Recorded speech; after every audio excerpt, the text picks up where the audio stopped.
मंगलम भगवान वीरो मंगलम गौतमो गणी मंगलम कुंद कुंदार्यो जैन धर्मोस्तु मंगलम सर्वमंगलमांगल्यम सर्वकल्याणकारकं प्रधानं सर्वधर्माणां जैनं जयतु शासनम्। मैं नमो तीर्थनायक को, नमो ओंकार वाणी को, नमो उन कुंद प्रभु को जिन्होंने ओंकार धारण की। अहो उपकार जिनवर का, कुंद का दिव्य वाणी का, जिन कुंद ध्वनि दाता उन कहान स्वामी का। रम्यूण जिणम वीरम अनंत वर्णान दंसन सहावम भोक्षामिणियम सारम केवली शुद्ध केवली भणिदम। नियमसार जी परमागम ग्रंथ की अपने निश्चय परम आवश्यक अधिकार की आज 154 नंबर गाथा प्रारंभ करेंगे। अभी जो गुरुदेव श्री का सीडी प्रवचन चल रहा था 298 299 गाथा, इसका विषय अपने ख्याल में है ही कि चेतना द्वैरूपता स्वरूप है, जानने देखने स्वरूप है, दर्शन ज्ञान स्वरूप है। तो भले कारकों के भेदों का निषेध किया जा सकता है, गुण भेदों का निषेध किया जा सकता है, अनंत धर्म हैं आत्मा में उनका निषेध किया जा सकता है। भेद, धर्मों के भेद और गुणों के भेद, कारकों के भेद, पर्याय भेद, सबका निषेध किया जा सकता है। लेकिन चेतना यह स्वरूप से ही दो रूप है। इसकी द्वैरूपता, ज्ञान दर्शन जानना देखना, इसका निषेध नहीं किया जा सकता। तो फिर देखने के क्रिया पर और जानने की क्रिया पर 6 कारक घटित करे। उसमें मूल कारकों की बात अपन ने परसों भी की थी। कारकों की बात कारकों के घटन के लिए ही नहीं है, इनके द्वारा जानन क्रिया, जो आज विषय था, जानन क्रिया के जो निरपेक्ष परिणमन है, जानन क्रिया का जो कार्य निरपेक्ष होता है, उस निरपेक्ष कार्य में वास्तव में यह जानना स्वरूप परिणमित ज्ञान ये पर को नहीं जानता, पर से नहीं जानता, पर है इसलिए नहीं जानता। इतनी बात आ गई ना। ये आज कारकों की चर्चा चली, 6 ही कारक की। ये कहा ना, देखो, जानता हुआ ही जानता हूँ, कर्ता कहा। फिर जानते हुए के द्वारा ही जानता हूँ, ये साधन कहा। जानते हुए के लिए ही जानता हूँ, ये संप्रदान कहा। जानते हुए से ही जानता हूँ, ये अपादान कहा। और जानते हुए मैं ही जानता हूँ, ये अधिकरण कहा। और अंत में जानते हुए को ही जानता हूँ, पर को नहीं जानता। आया ना ये कार्य। तो क्रिया के कारक 6 कारक घटित किए। तो इसमें खरे खर तो पर द्रव्य को नहीं जानता, पर द्रव्य से नहीं जानता, पर द्रव्य है इसलिए नहीं जानता। मेरे जानने का कार्य मेरी सर्वज्ञत्व शक्ति का परिणाम है। जब सब चर्चा आई थी तो अपन उसमें से संक्षेप लेकर के एक पैराग्राफ की चर्चा करेंगे। तो ये कारकों के द्वारा यह बात घटित करी, सिद्ध करी। घटित क्या करी? सिद्ध करी कि ये कारकों के भेद की चर्चा करी क्यों जब निषेध करना था। आगे कहेंगे, अंत में ये कहा था कि ये कारकों के भेद को ग्रहण करके फिर कारकों का निषेध करके, कारकों के भेद को ग्रहण करके जानना और जान करके उन कारकों के भेद का निषेध करके अपने को ज्ञान मात्र अनुभव करना, ये कहा ना। तो फिर कारकों के भेद कहे क्यों कि ये जो ज्ञान क्रिया है, जानन क्रिया है, जो मैं जानन स्वरूप और जानना मेरा कार्य, तीसरी कोई बात नहीं। जानना मेरा स्वरूप, जानन क्रिया या जानना मेरा कार्य। तो ये जानने की क्रिया का सिस्टम क्या, ये 6 कारकों से घटित किया कि जानता हुआ ही जानता हूँ, जानते हुए के द्वारा ही जानता हूँ। सब में ही लगा है, हर कारक की चर्चा में ही लगा है। ही क्या करता है, ही कार्य के द्वारा सबका निषेध करता है। ये सरल बात है, ये तो है ना। आप निर्देश ही हो तो आप अन्य कोई नहीं हो, ये बात इसी में घटित हो जाती है, फिट हो जाती है, सिद्ध हो जाती है। तो कहा जानता हुआ ही जानता हूँ, जानते हुए के द्वारा ही जानता हूँ, जानते हुए के लिए ही जानता हूँ, जानते हुए से ही जानता हूँ, अपाधान, जानते हुए मैं ही जानता हूँ, आधार, और जानता हुए को ही जानता हूँ। तो इसमें घटित हो गया पर को नहीं जानता।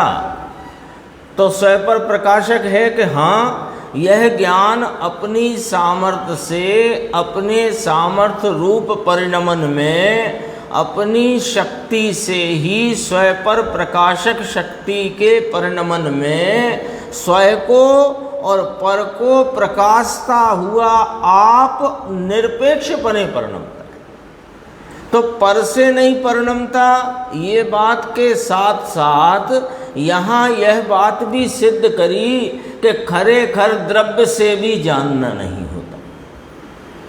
यानी जानने की क्रिया, जानने का कार्य, इसका कर्ता यह ज्ञायक द्रव्य भी नहीं है।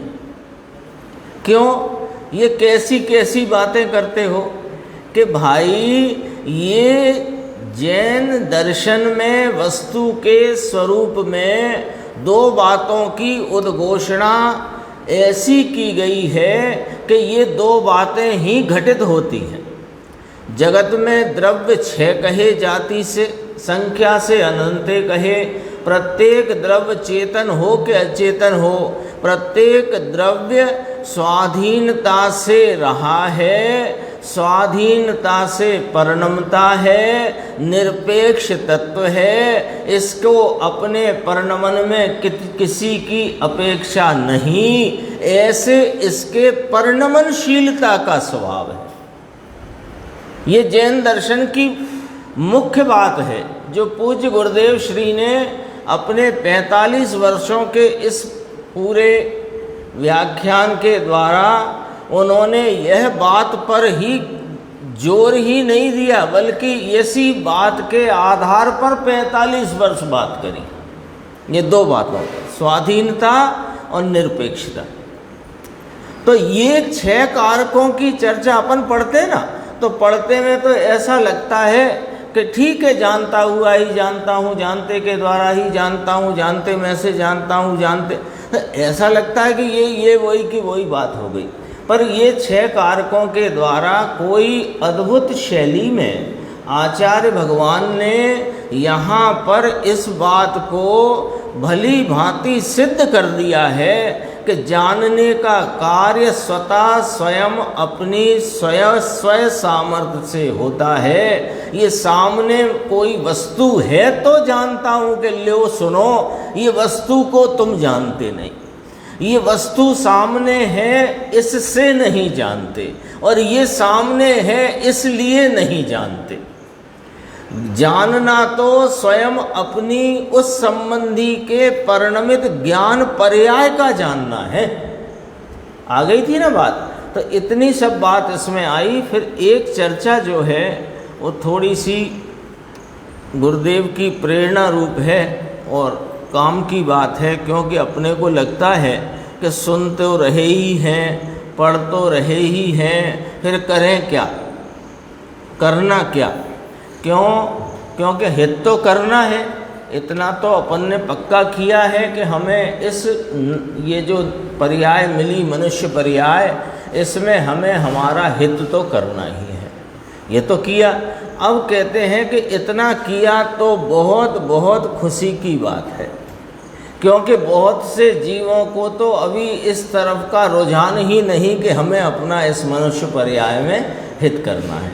बाकी तो सबको ऐसा खाना कमाना, भोगना और निपट जाना।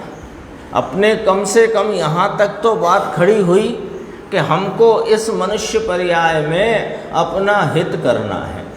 अब हित करना है, इतना निर्णय लेकर के यदि अपन सब इस महा उपकारी जिनवाणी को सुनने के लिए तत्पर हुए, तो अब क्या करना?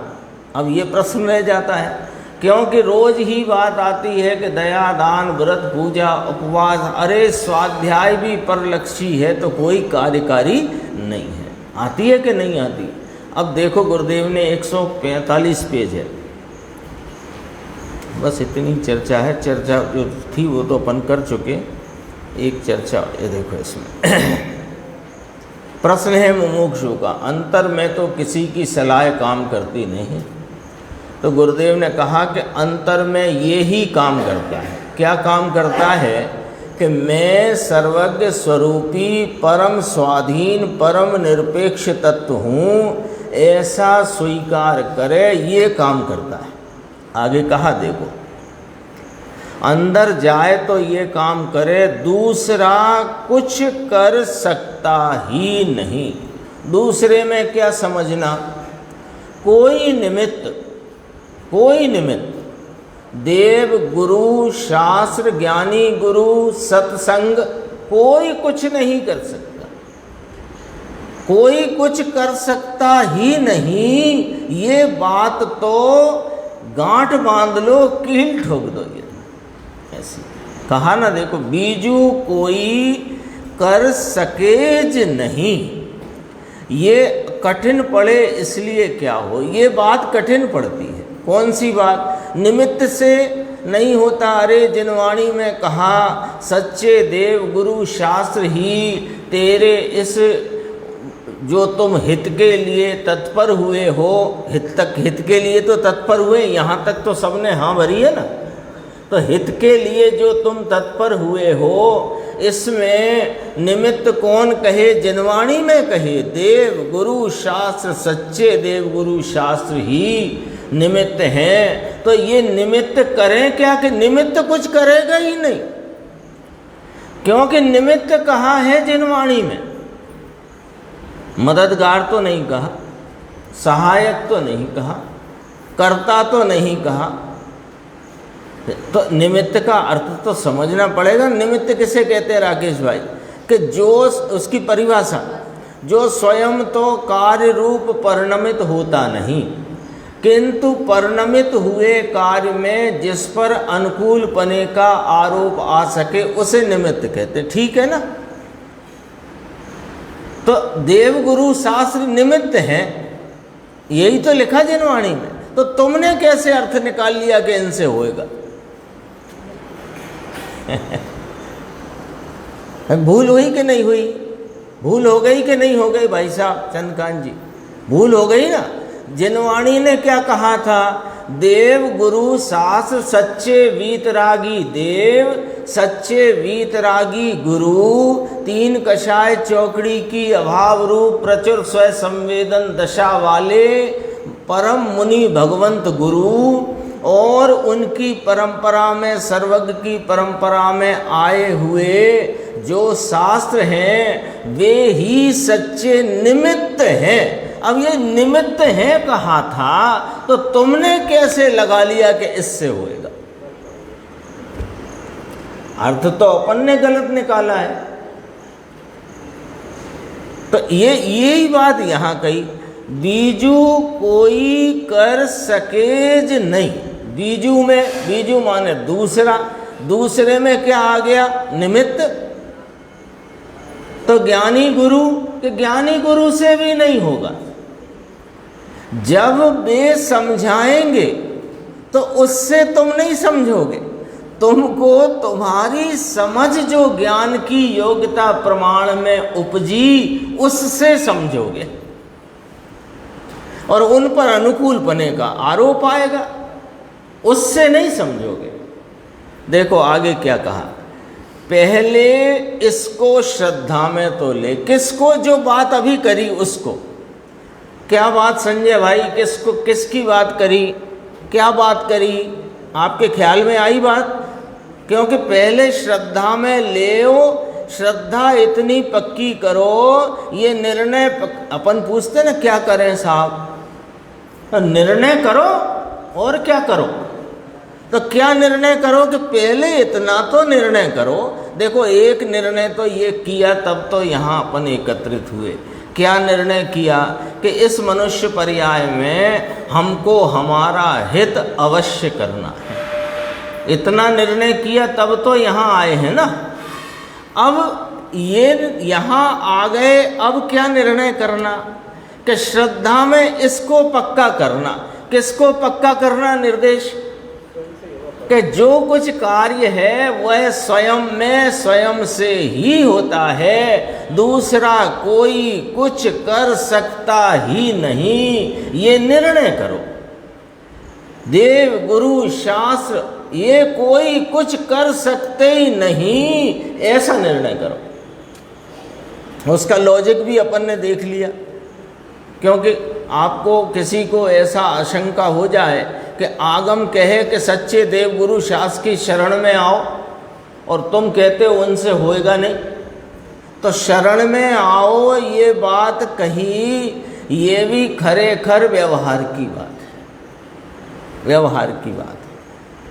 वो नहीं आता चत्तारी शरणम पब्बजामि, अरिहंते शरणम पब्बजामि, सिद्धे शरणम पब्बजामि, साहू शरणम पब्ब, केवली पंडितो धम्मो शरणम पब्बजामि। लो ये शरण कही आप, अरे ये व्यवहार से कही है। इसकी शरण में रहने से पुण्य बंद होगा, और बंद होगा तो कहाँ घूमोगे। आज एक बहुत अच्छी गुरुदेव ने उदाहरण लिया था पगर का। पगर शब्द कहा था ना, पगर समझ गए।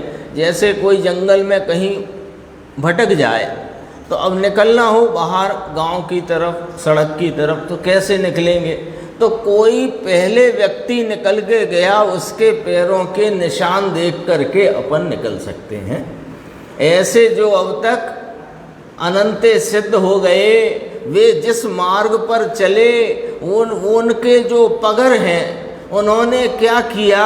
उन्होंने पहले अपने हित का निर्णय किया, फिर ये निर्णय किया कि जगत का प्रत्येक द्रव्य स्वाधीन और निरपेक्ष है, उसका परिणमन निरपेक्ष है। ऐसा श्रद्धा में उन्होंने पहले पक्का किया, फिर अपने स्वरूप का आलम्बन लिया, फिर उसकी ही आराधना करी और वे सिद्ध हो गए। ये पगर है उनके।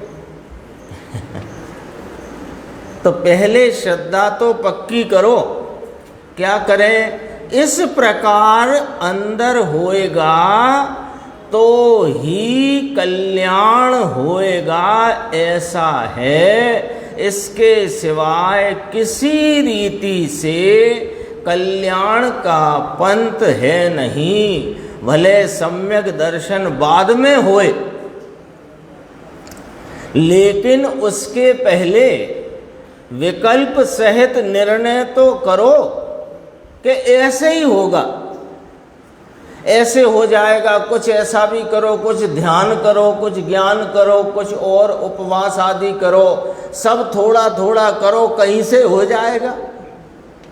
ये धंधा ऐसा है नहीं, है ना। ये धंधा वैसा नहीं है जैसे अपन सोचे ना।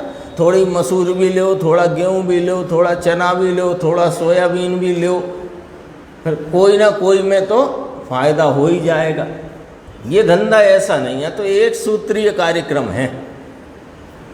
एक अपने स्वरूप के आलम्बन मात्र में ही कल्याण है।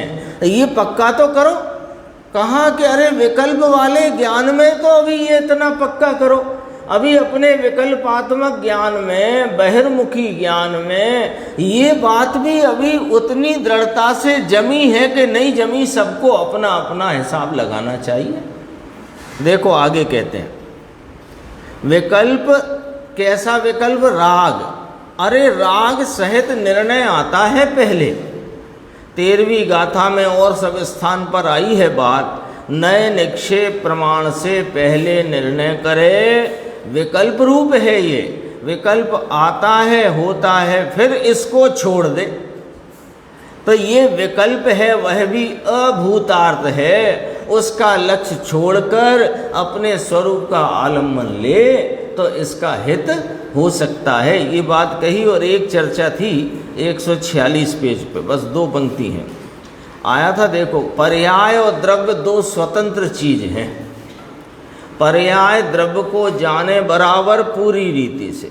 जब पर्याय ने अपने चैतन्य भगवान का आलम्बन लिया तो ये चैतन्य पदार्थ को जाना।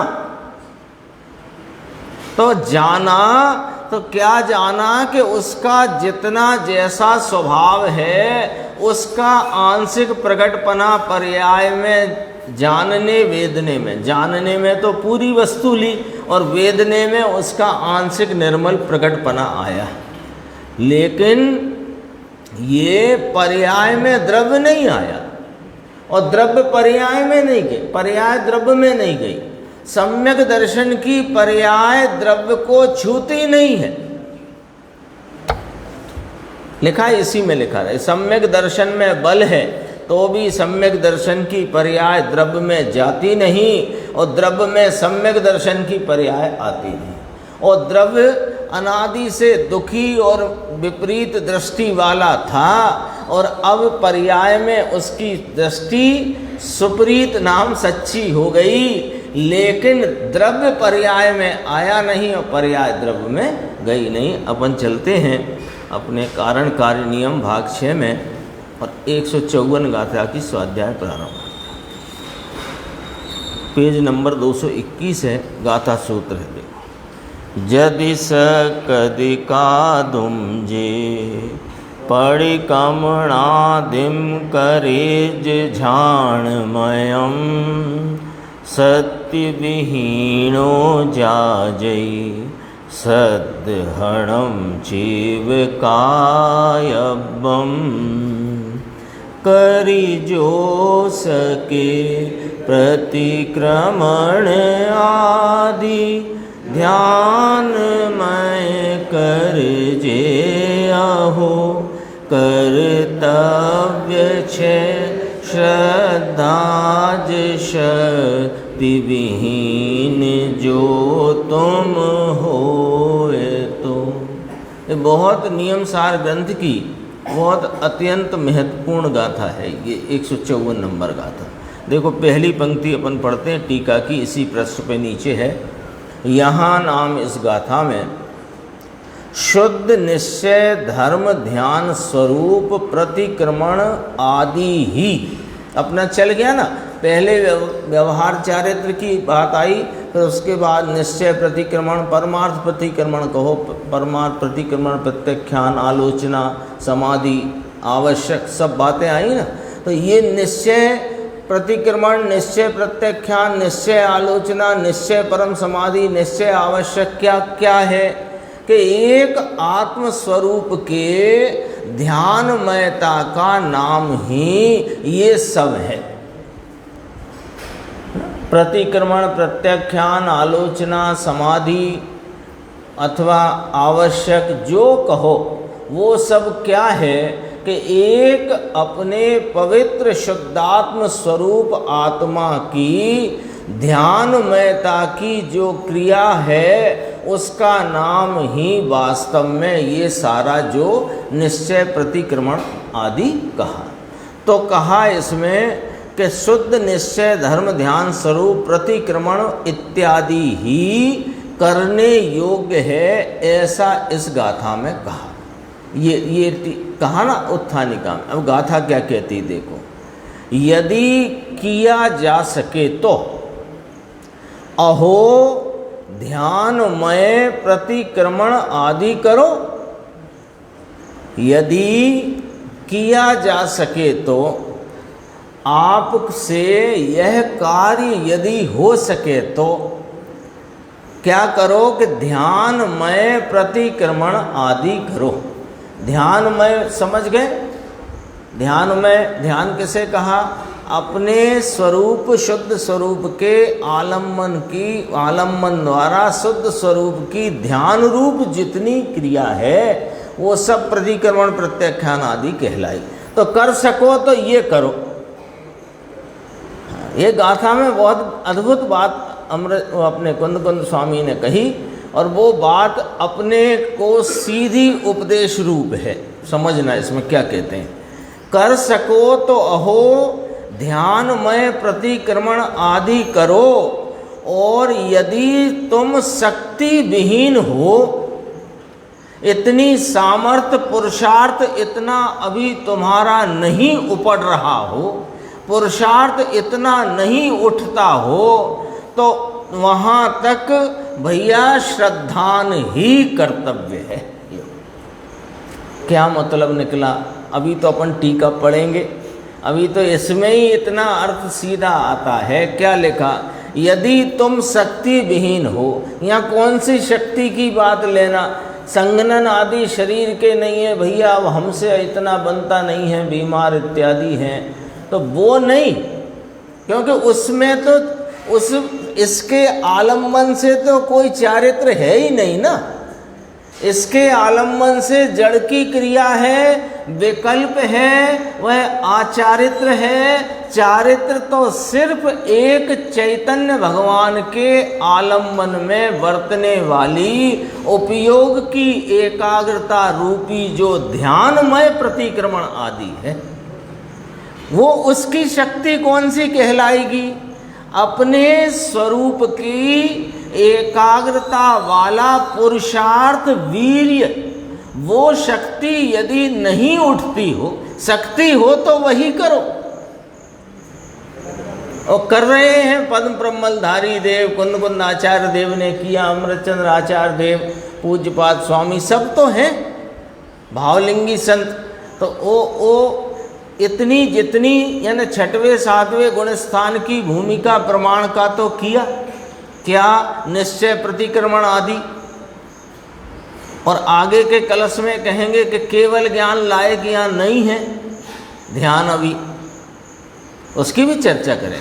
पर जितना है तो ये छठवां सातवां गुण स्थान काय से प्रगटा था? अपने सामने आचार परंपरा जो अपने सामने आती है लोहाचार्य से लेकर के अब तक की, उस आचार परंपरा में, और उस आचार परंपरा में अनेक साधु भगवंत हुए जो भावलिंगी संत, तीन कषाय चौकड़ी की अभाव रूप, जिसको यहाँ टीका में कहा सहज वैराग्य महल के शिखर के शिखामणि, वे हुए ना अनेकों। तो वे अनेकों ने ये छठवें सातवें गुण स्थान की भूमिका कैसे प्राप्त करी, थोड़ा विचार कर लेना चाहिए। क्योंकि अपनी निगाह क्या है, चूक ना जाए, बार बार ऐसा चली जाती है कि देखो वस्त्र आदि का त्याग किया, इससे आया गुण स्थान के, उससे आ ही नहीं सकता गुण स्थान। गुण स्थान आत्मा के परिणाम की व्यवस्था है, और कपड़ा आदि और शरीर आदि की नग्नता ये तो अन्य पदार्थ का काम है। लॉजिक से समझो सब बात को। तो ये कहाँ से आई? ये सारी चीज भैया स्वरूप के आलम्बन से आई। तो इसलिए कहा कि शक्ति हो तो ये करो। फिर अगली पंक्ति जो है वो महत्वपूर्ण है कि शक्ति विहीन हो तो। शक्ति विहीन का अर्थ फिर क्या लेना? यहाँ वहाँ शक्ति का अर्थ किया, यहाँ शक्ति विहीन का अर्थ क्या करें कि अंदर में इतना पुरुषार्थ नहीं उठता हो, लेकिन श्रद्धान ही कर्तव्य है। वहाँ तक त्या सुधी श्रद्धानज कर्तव्य छे, वहाँ तक श्रद्धान ही कर्तव्य है। तो ही लगाया ना, अब ही का अर्थ भी समझना पड़ेगा। अन्य कोई कर्तव्य नहीं है भाई साहब। तो जब तक नहीं होता अभी हमारी शक्ति नहीं है कि हम ध्यान में प्रतिक्रमण आदि कर सकें, तो तब तक व्यवहार से आवश्यक कर्तव्य है हमारा कि ना ना ना नहीं है। लो, ये क्या हुआ? देव पूजा, गुरु उपासना, ये कर्तव्य नहीं है कि नहीं, ये कर्तव्य है ही नहीं। संजय भाई समझना बात को, ये कर्तव्य नहीं है। तो कर्तव्य क्या है कि ये निजात्म श्रद्धान ही कर्तव्य है। तो वो क्या है फिर? होता तो है, आपने कैसे कह दिया? इतना ध्यानमय प्रतिक्रमण आदि जिनको नहीं है, वे ग्रस्त श्रावकों को तो कुछ होते हैं ना इस प्रकार के आवश्यक आदि 6 आवश्यक, तो वे होते हैं, कर्तव्य नहीं।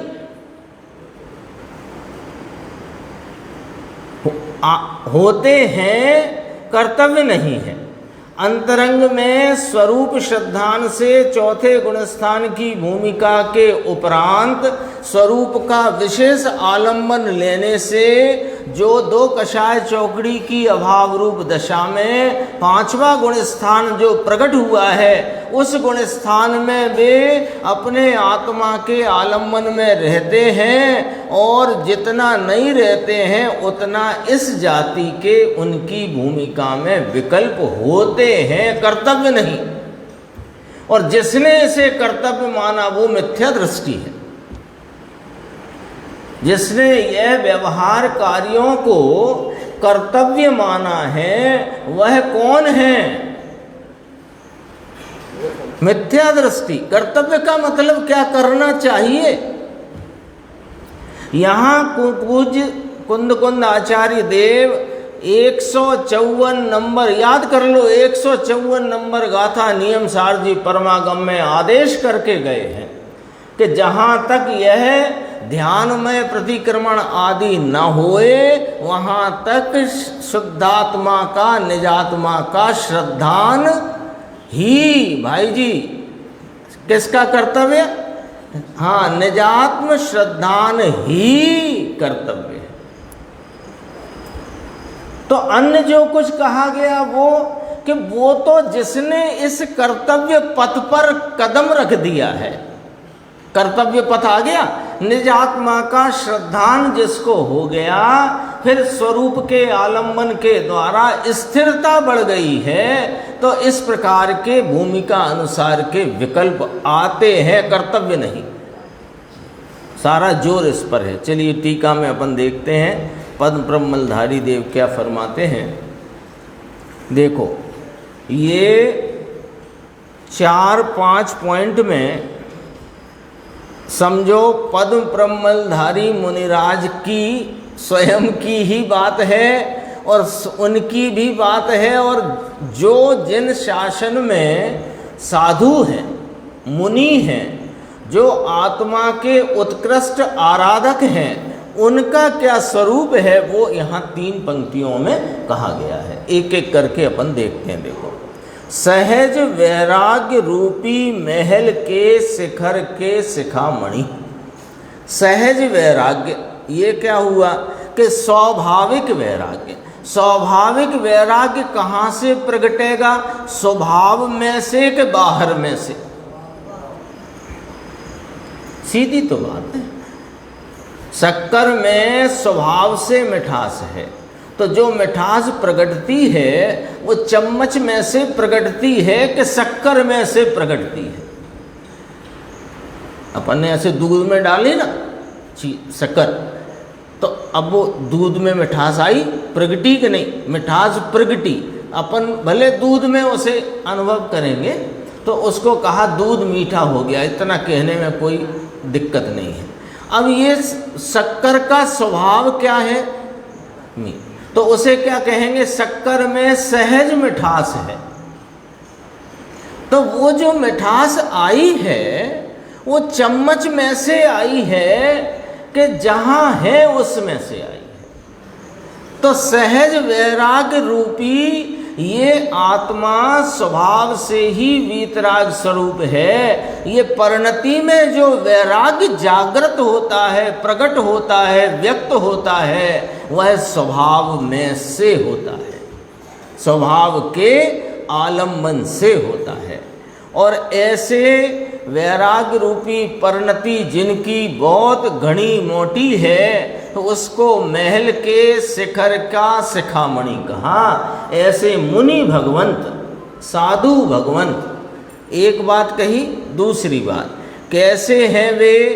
पर द्रव्य से परान्मुख हैं और स्वयं द्रव्य में निष्णात बुद्धि वाले हैं।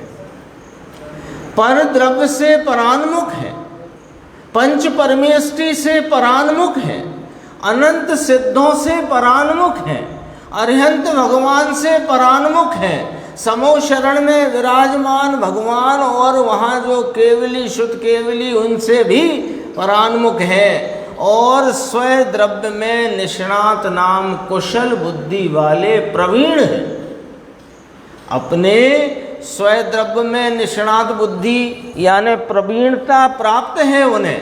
कैसी प्रवीणता प्राप्त है कि क्षण क्षण में स्वरूप का आलम्बन लेते हैं, क्षण क्षण में, और पर द्रव्य से परान्मुख है। तो साहब जब वो 4 हाथ भूमि देखकर चलते हैं ईर्ष्या समिति पूर्वक, तब तो लक्ष्य वहाँ गया ना, कि लक्ष्य भले उस समय उपयोग का वहाँ गया हो, पर दृष्टि से तो वे सदैव परान्मुख हैं और निष्णात है अपने स्वयं द्रव्य में। फिर कहा अगला बिंदु, 5 इंद्रियों के फैलाव रहित देह मात परिग्रह के धारी। फिर इसका क्या मतलब हुआ? देह तो है अभी, और देह में ये सब सामान निकल नहीं गया। 5 इंद्रिय है ना, कर्ण, चक्षु, घ्राण, रसना और स्पर्श। तो इसमें से कोई सामान निकल नहीं गया उनका। तो देह तो है और 5 इंद्रियां भी हैं, लेकिन 5 इंद्रियों का फैलाव नहीं है। क्यों नहीं है? कि 5 इंद्रिय के जो विषय हैं वे विषय मेरे नहीं, तो उनमें उपयोग भी उनका जाता नहीं। आगे देखो, फिर कहा परमागम रूपी मकरंद झरते मुख कमल से शोभायमान हे मुनि शार्दूल। ब्रैकेट में इसका अर्थ लिखा, अथवा माने उसी की बात को कहते हैं कि परमागम रूपी मकरंद झरते मुख वाले हे पद्म प्रभ मुनि शार्दूल। शार्दूल शेर को कहते हैं, सिंह को कहते हैं शार्दूल। तो ये मुनि शार्दूल, ये मुनि सिंह वृत्ति वाले होते हैं, हिंसक होते हैं। अरे सिंह वृत्ति वाले माने अपने में दृढ़ता वाले, अपने स्वरूप में शूरता वाले, शौर्य जिनका स्वरूप के प्रति ऐसा है जैसे सिंह का होता है। सिंह कौन से डरता है? इसलिए ये उपमा है, उपमा से बात को समझना है बस। तो ये परमागम रूपी मकरंद झरते मुख वाले ये मुनिराज हैं, साधु भगवंत हैं, आचार्य उपाध्याय भगवंत हैं। इनके मुख कमल से परमागम रूपी मकरंद झरता है। मकरंद पराग से कहते हैं, जो फूलों में होता है ना उसका। तो ये परमागम के लिए मकरंद की उपमा दी। परमागम किसे कहना?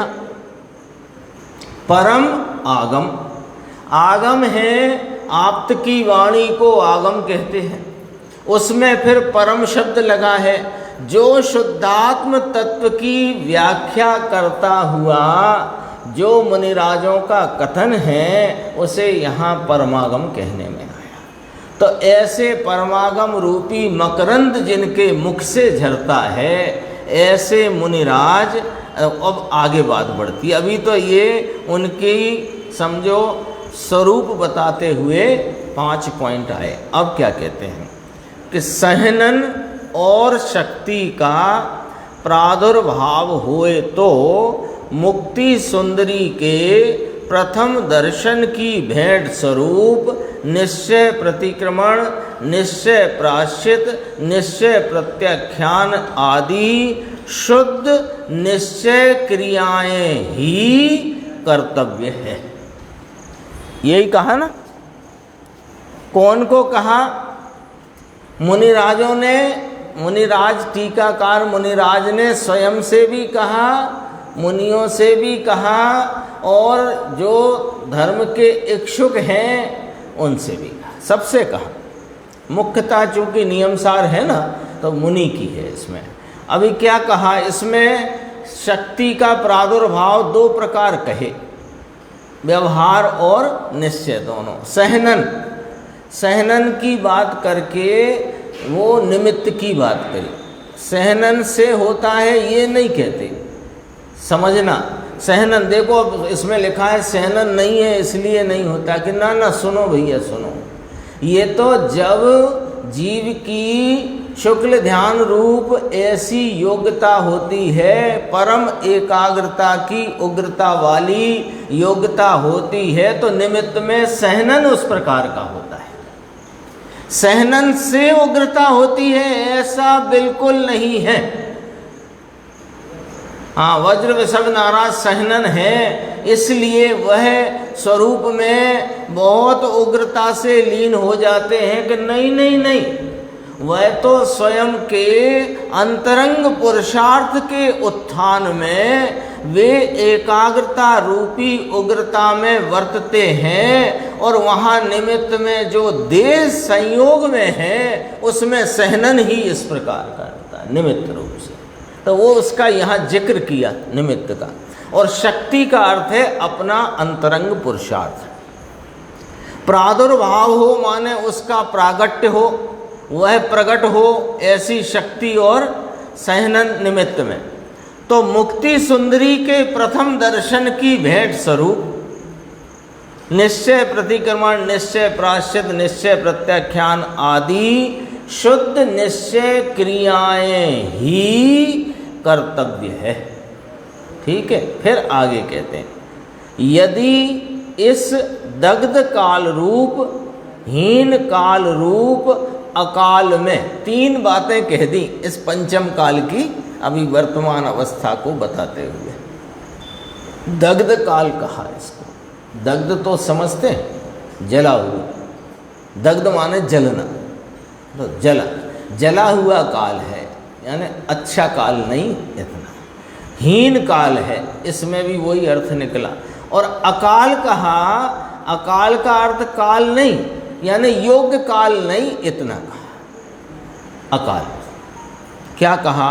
यदि इस दग्ध काल रूप, हीन काल रूप अकाल में तुम शक्तिहीन हो, शक्तिहीन हो माने पुरुषार्थ अभी इतना उग्र तुम्हारा नहीं हो, तो अब देखना, तो तुम्हें मात्र, केवल लिखा है ना, केवल का अर्थ क्या लेना? मात्र। तो तुमको मात्र निज परमात्म तत्व का श्रद्धान ही कर्तव्य है। तो अभी आज क्या करें? श्रद्धा करो। अच्छा, कदाचित नहीं होती हो तो क्या करें कि जो अभी सुबह प्रवचन में आया था कि ये निर्णय तो पक्का करो कि ये श्रद्धा करना ही मेरा कर्तव्य है, अन्य कोई मेरा कर्तव्य नहीं है। तो स्वाध्याय ना करें कि निर्णय कैसे करोगे? फिर जिस आत्म तत्व का आलम्बन लेना है उसका पहले निर्णय करना पड़ेगा ना। तो वो निर्णय कैसे होएगा? कि इससे होएगा कि ना तुम अपने अंतरंग में इस बात की धगस जगाओ, अंतरंग में अपने हित करने के लिए तत्परता रखो, अपने हित के लिए जागृत रहो, तो बाह्य में ये सब निमित्त बने रहते हैं। इनके इकट्ठे हो जाने से नहीं होएगा। गुरुदेव की सीडी सुन लेने से नहीं होएगा। समय सार जी, नियम सार जी, प्रवचन सार जी ऐसे महापरमागम ग्रंथों को रट लेने से, घोंट लेने से, उनकी टीकाओं को खुद कर दे, इतना भी हो जाए तो उससे भी न होगा। उल्टी पुल्टी बात लगती है कि नहीं नहीं उल्टी पुल्टी नहीं है, तुम सीधे समझने की कोशिश करो। बात सीधी है। सीधे कैसे समझना है कि मुझे हित मेरा करना है, स्वाध्याय का नहीं। तो मेरा हित करना है तो अपने हित के लिए धगस जगाओ, अपने हित के लिए तत्परता रखो, अपना कल्याण करना है उसके लिए जागृत होकर के प्रयत्नशील हो जाओ। ये सब बाह में ये ही बनेंगे, फिर कहीं और दूसरे बनेंगे ही नहीं। लेकिन ये सब इकट्ठे हो जाएंगे तो हो जाएगा, ऐसा नहीं है। ये बात अपनी सुबह प्रवचन में आई थी, उस पर से हुई। इस पे गुरुदेव का व्याख्यान है 154 पे। आगे अपन स्वाध्याय में लेंगे।